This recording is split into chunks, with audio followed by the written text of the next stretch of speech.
Alors, salut les amis, comment allez-vous?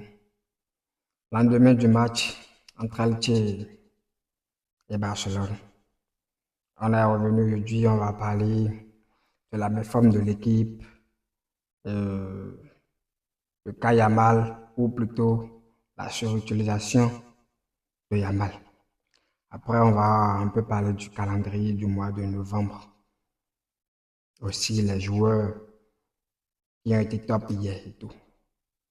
Eh bien, ne quitte pas et abonne-toi d'abord. Maintenant, pour être clair, pour commencer, on ne fait plus peur. Oui, aujourd'hui, le Barça ne fait plus peur. On n'impose plus du respect. Les équipes viennent devant nous et nous regardent comme ça. Ils nous font face maintenant. Dans le jeu. C'est grave. C'est grave.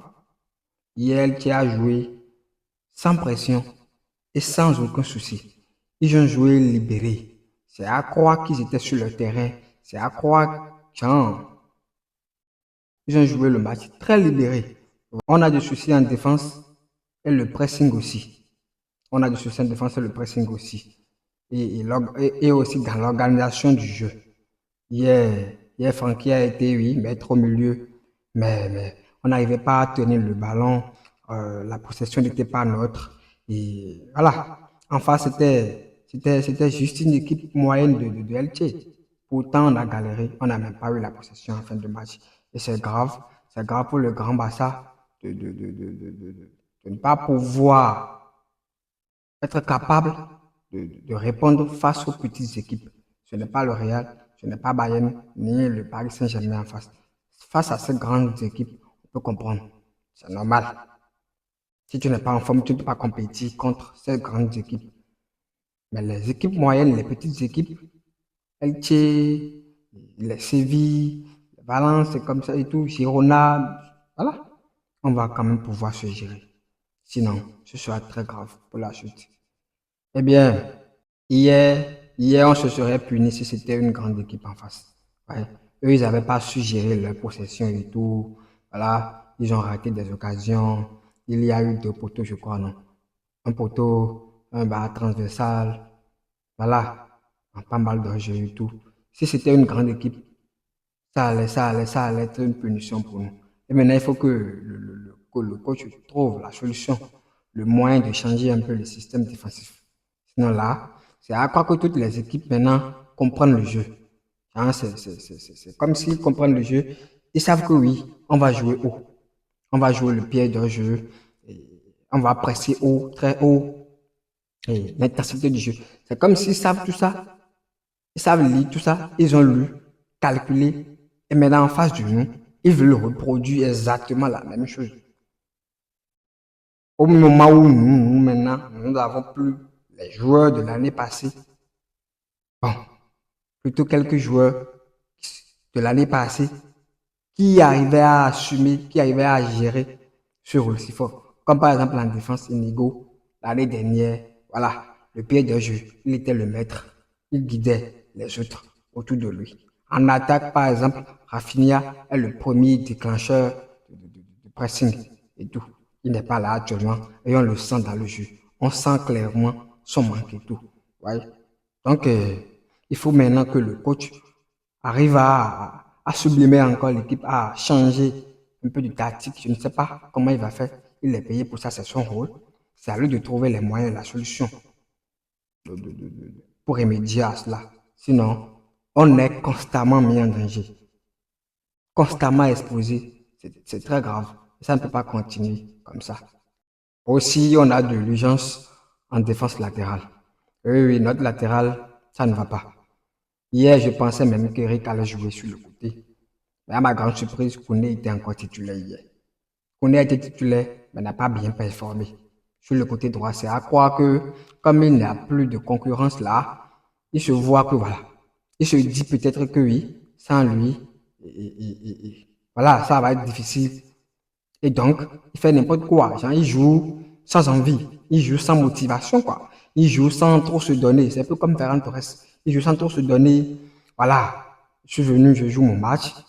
Comme je peux, je rentre encore et puis basta, quoi. En fin d'année, bon, je sais pas, il y a mon salaire. Ça passe. C'est pas bien. On ne peut pas continuer comme ça. Il faut maintenant recruter un latéral droit pour pouvoir concurrencer Koundé. Ah oui, oui, pour pouvoir le concurrencer. Peut-être avec de la concurrence, il pourra se réveiller et se dire, ah, attention, il faut que je me bats pour ma place de titularisation. Sinon, ça va être grave. Vous voyez?